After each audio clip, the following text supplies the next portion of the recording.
When you take a stop and look and see crazy things in this black history, across the ocean and across the seas, now is the time to be free. Before we continue to go through our Blak Mestory, I'd just like to quickly recap what we discussed in part 2. So you can see highlighted in red the 2 sections that we covered in part 2. The first being chapter 5, where we looked at the first foreign contacts relating to the earliest off-continent ventures by Africans, as well as to the first non-African visitors, starting with Africans from the southeast of the continent who were traveling to Madagascar at least from the middle of the 9th millennium BCE. And though I didn't touch on it in part 2, there is a strong possibility that they may also have started to use this location as a stopping off point on their way to the eastern coast of Asia. Later, they would go on combined voyages of going to Australia and Pacific. That's combined with their Eastern Asian friends, and they would make land in Australia and across the Pacific.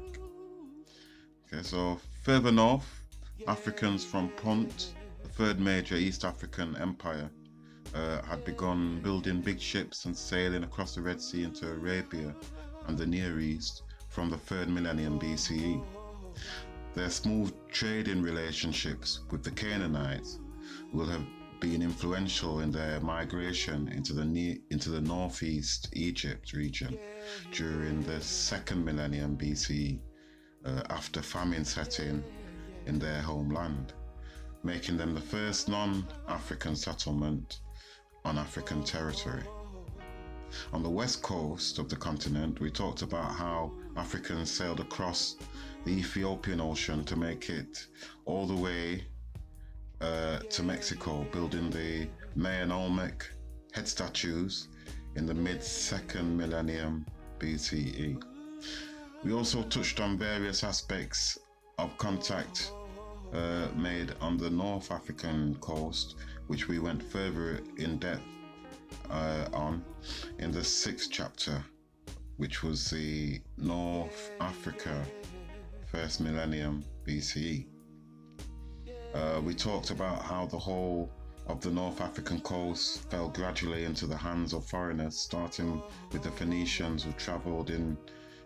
who arrived in Tunisia towards the start of the 1st millennium BCE and built Carthage there, as well as developing trading posts along the whole of the North African Mediterranean coast, going west towards Morocco.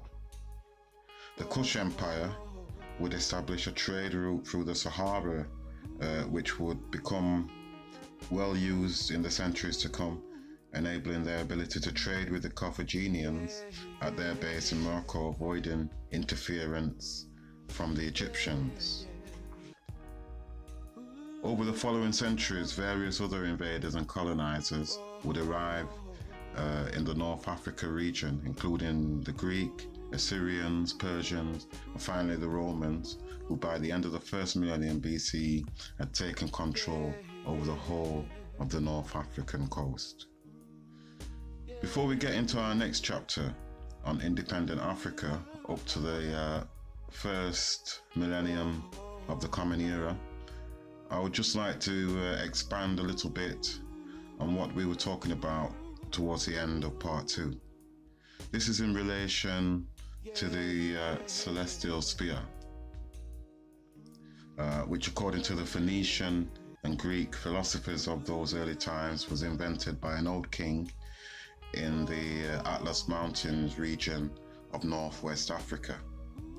This king, who they named Atlas, was supposed to have lived around 600 BCE, which would position him as a partner in the slave trading activities of the Carthaginians on Morocco's north coast during this period.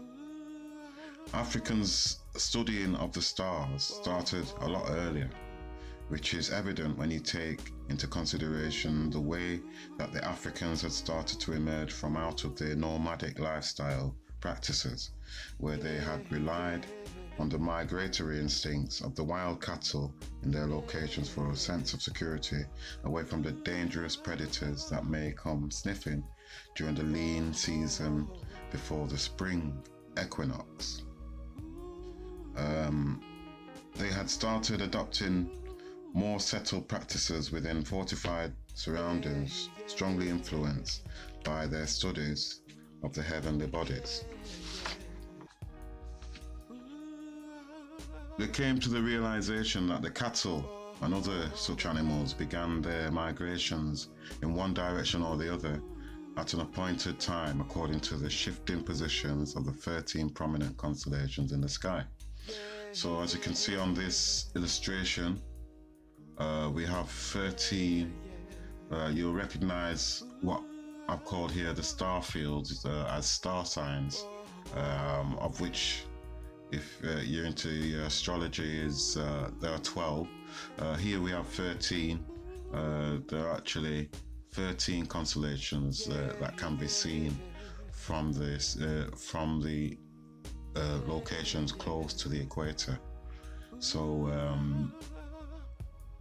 in the whole there are 13, but Ophiuchus, which is the fourth one on this table, cannot be seen from the northern hemisphere, which is the reason why we will have 12 months in a year rather than 13 in the Western calendar.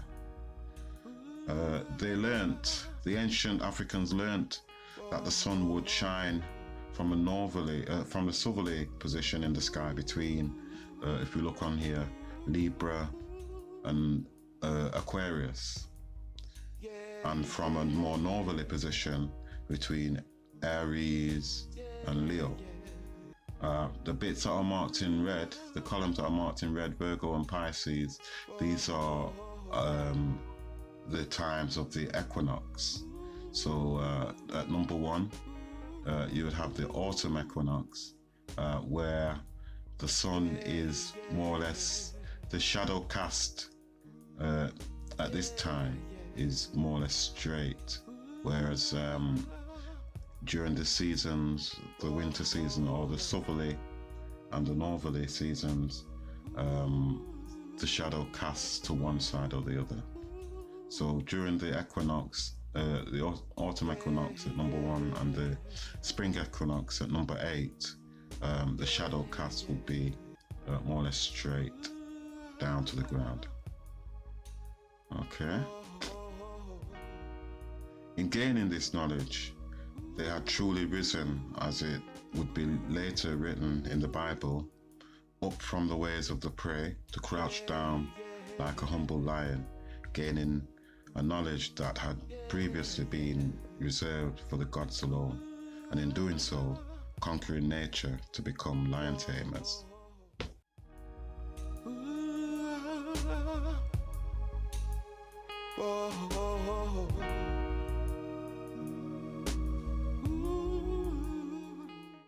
Evidence of early African studies into the stars is shown in the way the 3 great pyramids of Giza, which were built in the middle of the 3rd millennium BCE, are aligned with the 3 stars referred to in Greek mythology as Orion's Belt. The constellation from which this belt formed part of would be deified in ancient Greek culture as the hunter, and in ancient Babylon as the shepherd, visible as a minor spectacle in the night sky during the common migratory season prior to the spring equinox.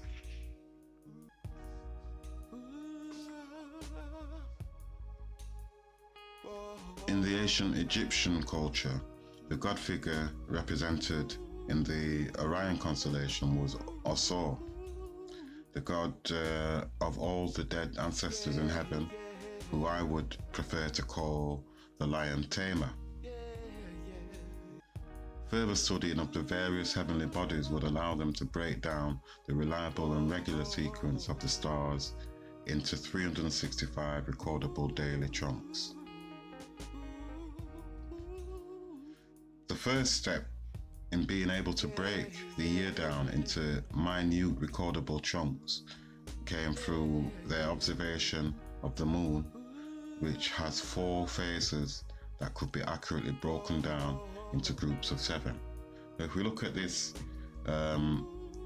diagram here, what we have is we have the 4 phases. You can see the 4 phases. If we read it from right to left, you have the new moon, followed by 7 days later, or just 7.5 days later, you have the waxing moon, which is like the half moon, with the moon is starting to gain a shade. Okay, and then the full moon, where it is bright, shining, fully illuminated.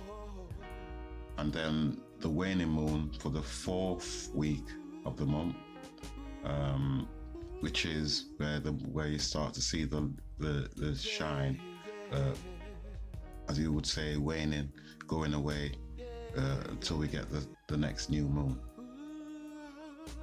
Okay, so if you're good at maths, you can work out that 7 days make up a week, 4 weeks make up 28 days, which we could call a month, and which was kind of being used as a marker as a month. If you notice that the word month actually relates to the word moon. Okay, so it's that is where you get the identification with a month. So, but if you're really good at maths, I've got a table here. If you're really good at maths, you'd be able to work out that 28 days, when multiplied by 13, which is the number of identified constellations in a yearly cycle, as we've already spoken about, then you get the answer 364. So as you can see here, I've just broken down this mathematical table, and this is a times table that's going right up to 28, and we've just broken it down to 28, and you can see across the bottom we've got 13 columns. Yeah, so 13 times 28 is 364. Yeah, and that would give you 12 months of 28 days, and then the 13th month, we can add an additional day to that to make 29, to make the full 365 days. And over a 4-year period, the principle of the leap year, you would add an additional day to make that up to 30 days. Okay. The individual weekly lunar phases were closer to 7.5 days, as I just said, than the round figure of 7 days that was used. Again, we're talking about simplifying the recording process. Okay. As was shown on the ancient Greco-Roman celestial sphere diagram, the 7 days of the week were named after 7 planets that stand within the solar system and were distinguishable from the distant stars that stand in their identifiable starfield constellations. Starting off with the moon day, or Monday, which through its varying phases, passing through both day and night, stands as a reliable marker for the beginning of each week. The next 2 planets are those that are recognized as being closer to the sun than the Earth, effectively making them moons of the Sun. These are Mercury and Venus, still referred to in the French language as Mercredi, which is a Wednesday, and Vendredi, which is a Friday. But as you will notice, the days are being jumbled up since the model that we have been looking at here was created. So if you look, the first 3 days of the week, starting from Monday, which is a moon, the second day, Tuesday, is Mercury, the third day is Wednesday, Venus. Okay? Both of these planets will appear in close proximity to the Sun, either just before daybreak or just after sunset, just after sunset. Mercury appears 3 or 4 times throughout the year, while Venus would only pop up for an extended period across 2 or 3 consecutive star-filled constellations within every 18 months, making it possible to identify Mercury as being the closest planet to the Sun. The next planet on the list was the Solace, or Sun, which obviously we would call Sunday. Just like the soul that was within every living body, radiating positive energy and life wherever it resides, the Solace is embedded securely at the midpoint of the week, which shows that the ancients were not only aware of these planets but also knew their positions in relation to the Sun. So the final 3 planets are marking the beginning of the modern weekend, are further away from the Sun than the Earth, and behave more like the distant stars than the first 3 planets, which we have already talked about. The first of these was named after Mars, the red star, referred to as Mardi, which is Tuesday in French. Okay. Mars only appears in the night sky every other year, but will be visible across consecutive star fields over a 2 to 3 month period when seen. Its non-appearance in every other annual cycle is confirmation that it moves around under the 13 constellations, but at a slower pace because of its greater distance from the Sun. The final 2 planets on the list, Jupiter and Saturn, are almost indistinguishable from the distant stars in their various constellations without studying them closely over a period that can stretch in some circumstances as long as 4 years. The next day in the list is Jupiter Day, which is aligned with Jeudi, which is Thursday in French. It can be seen once a year after approximately 1 year and 1 month, having moved around in the night sky by just a single star-filled constellation during this time. The 7th and final day of the week is named after the most distant planet from the Sun in this list, which is Saturn, aligned with the name for Saturday. This planet behaves the most like a distant star, being seen under the same star-filled constellation for 2 or 3 years in a row before moving into the next adjoining star field. Plotting out the planets and stars in this way allowed them to make plans according to specific days.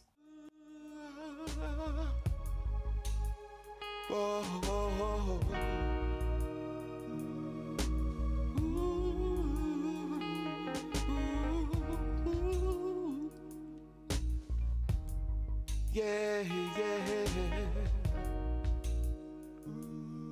yeah. I'm a rebel in the morning, rebel in the evening too. I'm a rebel.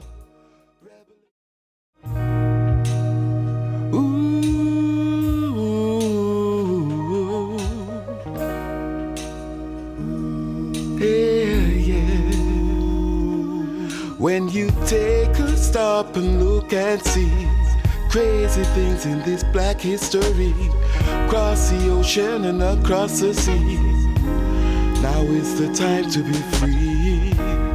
No commotion, I'm feeling the pain, I feel their emotion, the love and devotion, just like a root potion, 'cause I'm a rebel.